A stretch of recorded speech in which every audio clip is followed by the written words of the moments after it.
क्या आपने कभी सोचा है कि आपके विचार ही वो माध्यम है जिस माध्यम से आप जीवन में जो पाना चाहे वो पा सकते हैं? वो विचार ही है वो उस वस्तु का रूप ले सकती है जो आप जीवन में पाना चाहते हैं। जब उस विचार के साथ जुड़ते हैं एक निश्चित लक्ष्य और आपकी लगन, लेकिन किसी भी चीज की शुरुआत विचार से ही होती है। बिना विचारे इस दुनिया में कोई काम नहीं होता, और यदि होता भी है तो उसका परिणाम निश्चित नहीं होता कि वह सही होगा या फिर गलत होगा।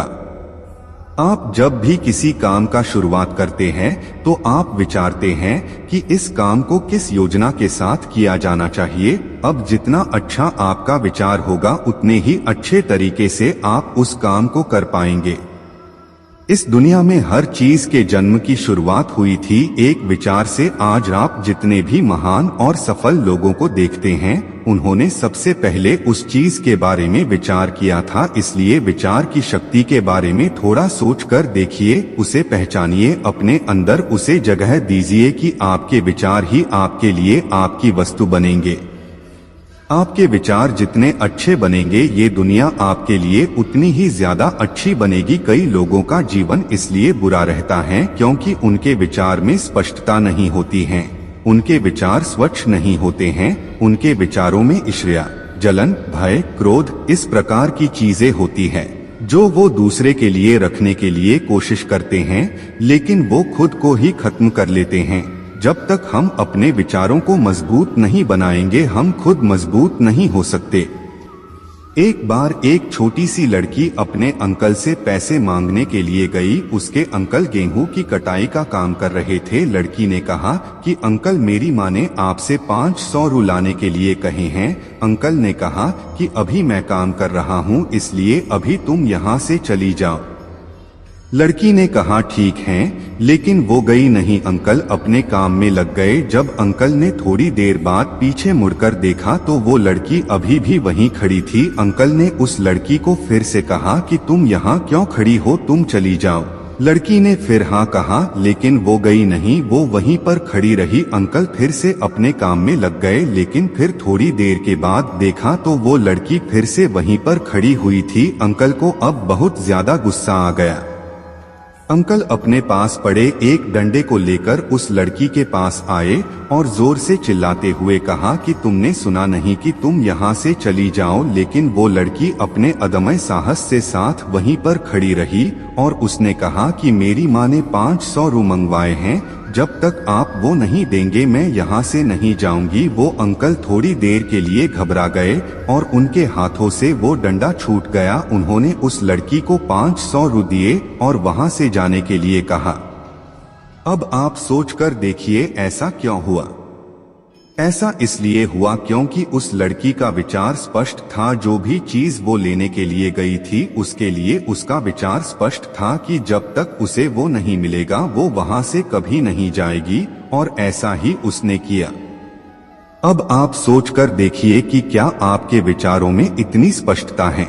क्या आप जानते हैं कि आपको क्या चाहिए, या फिर बार बार आपका मन इधर उधर भटकता रहता है? आपके मन के भटकाव का एक बहुत बड़ा कारण है आपके विचारों में स्पष्टता का न होना, क्योंकि आपके विचार ही स्पष्ट नहीं हैं कि आप अपने आप से चाहते क्या हैं, तो फिर आपके वो चीज मिलेगी कैसे? लेकिन आप एक बिना स्पष्ट विचारों के एक खुले मैदान में सिर्फ दौड़ते चले जा रहे हैं कि कहीं आपको कुछ मिल जाए, लेकिन आपको कुछ भी नहीं मिलता है। क्यों? क्योंकि आपके विचार स्पष्ट नहीं हैं। आप अपने विचारों को स्पष्ट कीजिए कि आप अपने आप से चाहते क्या हैं। क्लियर कीजिए, अपने आप को बताइए कि आपको सिर्फ यही चाहिए, और आपका पूरा ध्यान फिर वहीं पर होना चाहिए, ठीक उस लड़की की तरह जिसे पता था कि उसे क्या चाहिए।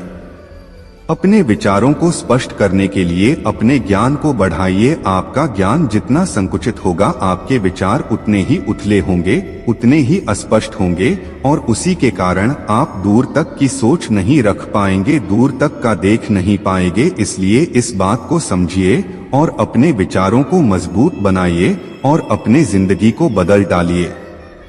लेखक बोलते हैं कि अगर इनमें से कोई भी सेंटेंस बचपन में बार बार सुना है तो अनफॉर्चुनेटली बचपन में ही हमारे थॉट्स पैसे के लिए चेंज कर दिए गए हैं। लेखक बोलते हैं कि हमारे थॉट्स 3 तरीके से चेंज हो सकते हैं।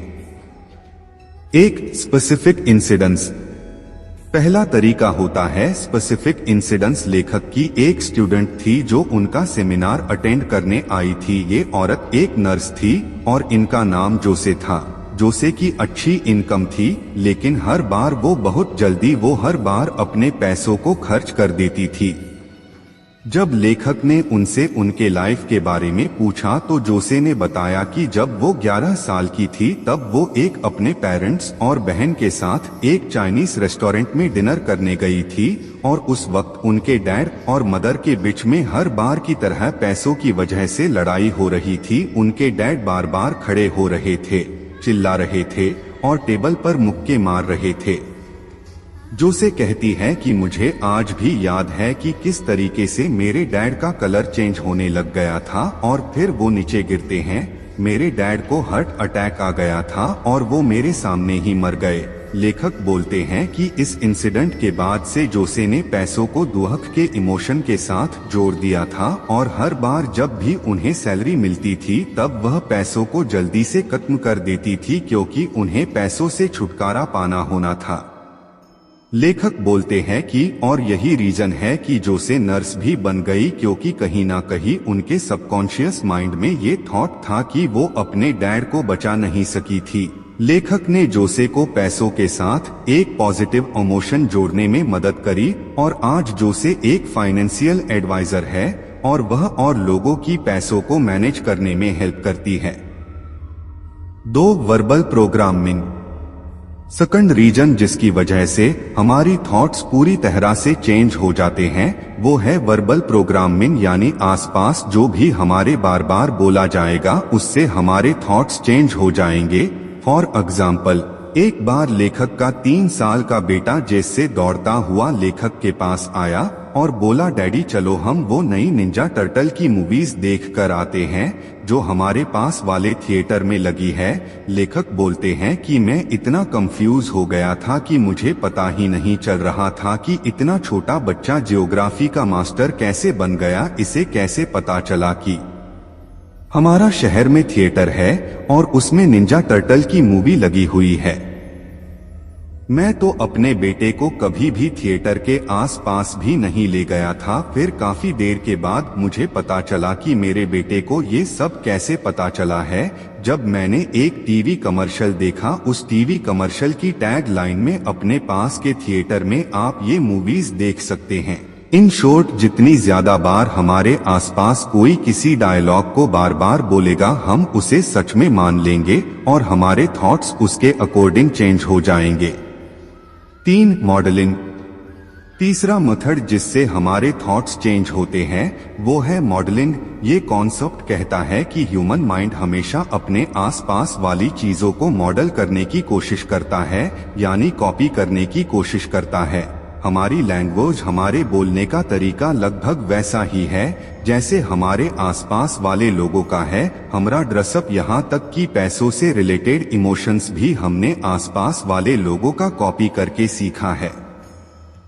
तो अब मेन सवाल आता है कि क्या अब हमारी प्रोग्रामिंग हो चुकी है और हम इसे चेंज नहीं कर सकते, और क्या हम अपने थॉट्स को चेंज करके एक अमीर आदमी नहीं बन सकते? इस पर लेखक ने काफी पॉइंट्स दिए हैं जिससे हम एक अमीर, एक मिडिल क्लास और एक गरीब आदमी के थॉट्स प्रोसेस को समझ सकते हैं और अमीर बनने के लिए अपने माइंड को प्रोग्रामिंग कर सकते हैं।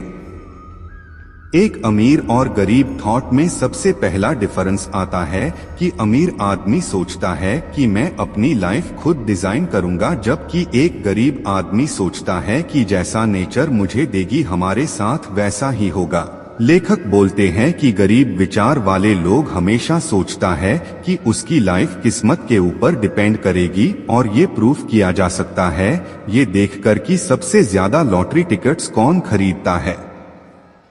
आपने ठीक सोचा, गरीब विचार वाले लोग ही सबसे ज्यादा लॉटरी टिकट्स खरीदेंगे, क्योंकि वो सोचते हैं कि एक दिन मेरा लकी ड्रा निकलेगा और मैं अमीर बन जाऊंगा। पर ये कभी अमीर नहीं बन सकते, क्योंकि कभी इन्होंने अपने थॉट्स प्रोसेस को चेंज ही नहीं किया है। और अगर ये लॉटरी जीत भी जाए तो भी दोबारा वही पहुंच जाएंगे जहां से इन्होंने स्टार्ट किया था। मोटिवेशनल अच्छा लगा हो तो फॉलो कर लेना।